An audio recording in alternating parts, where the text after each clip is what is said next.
Let's make sweet potato pancakes together with a creamy pecan-mustard maple dip. The pancakes most commonly known as latkes. Welcome to my channel, I'm DipByDipmaker. Here are the ingredients I'm going to use for these two recipes. I'm going to write them down in the description box as well.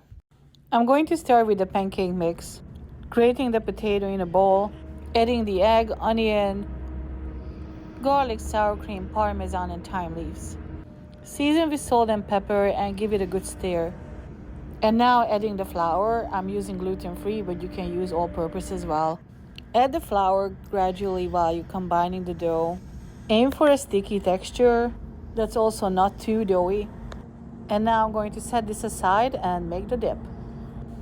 In a skillet, brown the onions over hot oil and toss in the pecans.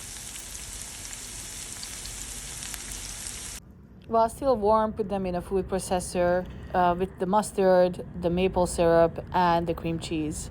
A little salt and pepper and blend it until it's smooth and creamy. And now it's time to fry the pancakes. Heat up oil in a skillet and start spooning in the dough. My life would be so much better with a tripod. And I could use both of my hands, but I'm trying my best. Make sure your pancakes are not too thick and don't overcrowd them in the skillet because you will need room to turn them. Fry both sides until they're nice and golden brown.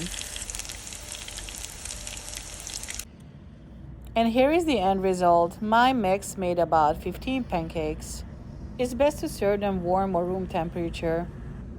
I can't wait to try them with the dip. All the flavors came out nicely. Again, I wish I could use both of my hands. The thyme and the Parmesan work so well with the sweet potato. And the sweet and spicy dip just gives it such an extra kick. It is so delicious. If you like this recipe, please subscribe to my channel, DipByDipmaker, and let me know how dip is your love. Bye!